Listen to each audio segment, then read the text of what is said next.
start setting up to get the engine pulled out of here. So first thing we're going to do is I need to get into there and I need to get some of these fluids drained out, radiator, transmission fluid. Probably going to go ahead and do the oil also because I'll be taking some of the upper end components off when I pull it out, and just to save from any contamination getting in the oil, I'll go ahead and drain it all out so that when I put the engine back in, I'll put fresh oil in so I don't worry about any contaminations in the oil. Then once that's done, I'll go ahead and I'll get the drivetrain disconnected, exhaust, front axles removed, and then we'll start pulling off all the accessory components around the engine and start getting it set up to get it pulled out. So.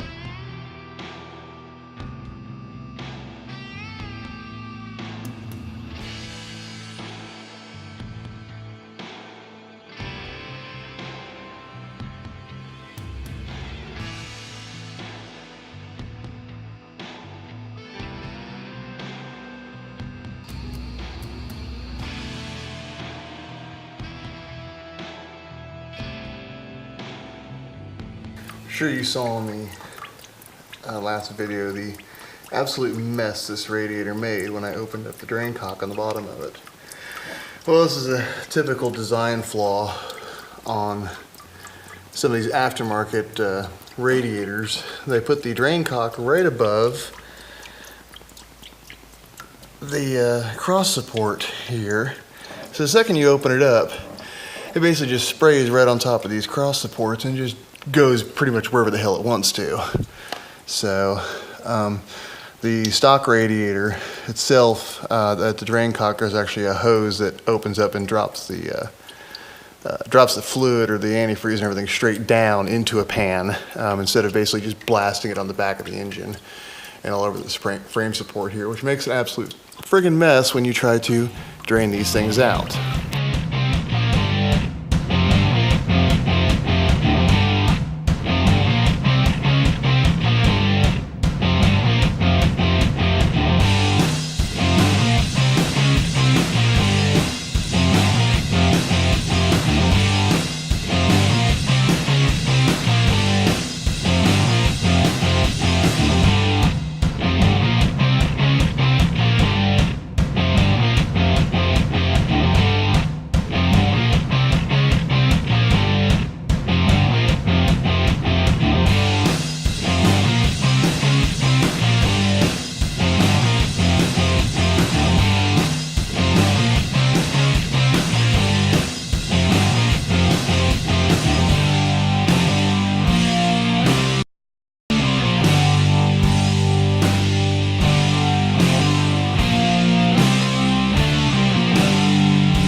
So we got the drivetrain all taken apart, front half shafts are off, transfer case is off, downpipes off.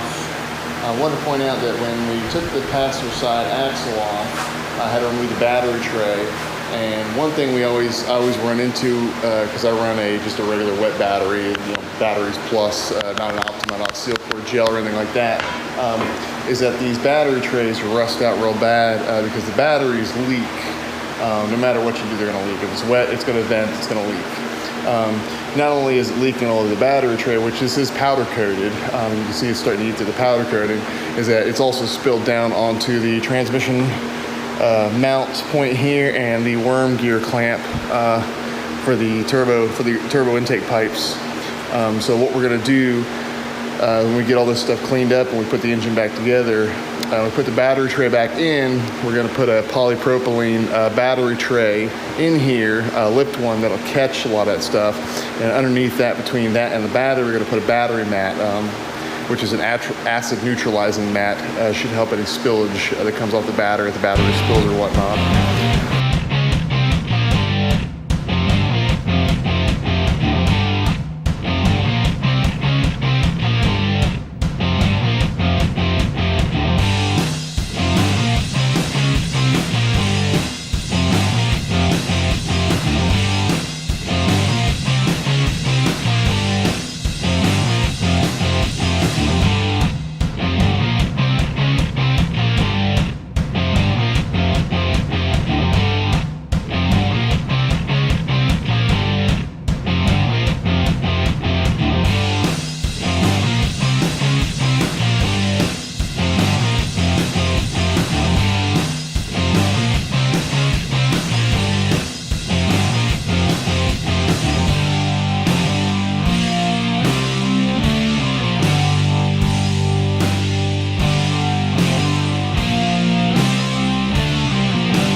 So here's just a quick little tip for all you guys dealing with old dirty hardware.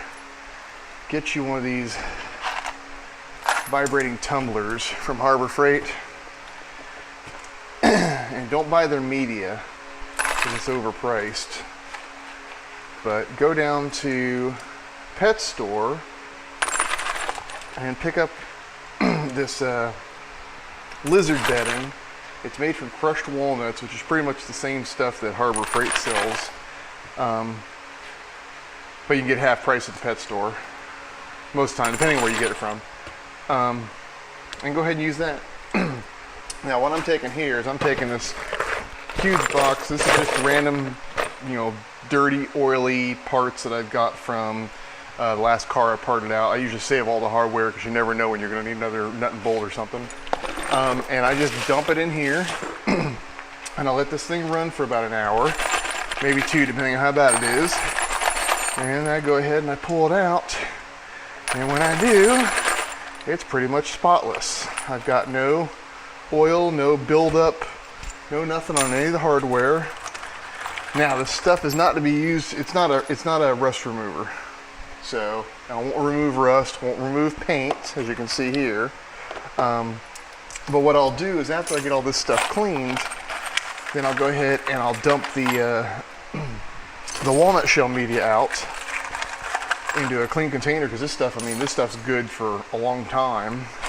And I'll put in some coal slag, which is what I use in my blasting cabinets. And then I'll go ahead and I'll pick out all the rusted bolts, the real bad stuff out of here. And I will run it through the machine again with the coal slag. And the coal slag will pretty much get the rust, most of the surface rust off. I don't think it's gonna, you got something that's really, really bad, really embedded rust. Usually I won't even bother with that. It would take too long and it's not worth it, especially for just loose hardware. And then after that, I'll go ahead and I'll run it back through the machine. Once I got all the rusted stuff done, I'll run it back through the machine with the walnut shells again. The walnut shells will polish it right back up. Another trick too is with these with this crushed walnut shells, is you can take some just regular like car polish, and put a big old glob of that in here with it, and as it's tumbling, it will actually polish the hardware. So just don't try to, if you've got really greasy stuff, don't run it through the coal slag first, because the coal slag, it will just gum up. You want to run it through this walnut media, because the walnut media is really good at absorbing the oil and the loose grease and everything else and dirt, whereas the coal slag, it won't absorb it, it'll just gum it all up, so it'll turn into a real mess. And then if you want to, after you got the stuff all clean, go online and find a local plating company and send them off, and you can have it run through in either a yellow or a clear zinc coating and get it all recoated. And it's usually not too bad. The company I was using, I can send them 50 pounds of hardware and they will barrel plate it all for like 80 bucks. And you might think that's kind of expensive, but 50 pounds worth of hardware, that's a lot. That's 2, maybe 3 of these containers worth. So, yeah, it's a lot of hardware. So, and the barrel plating, what it is that unlike the traditional just hanging parts in an actual plating machine, they actually run it through like a tumbler type of barrel that rotates and spins it almost like a washing machine. And it will spin it through, and that will plate all the loose material that's in there. It's a cheap process, it's very effective, and it looks great when it's done.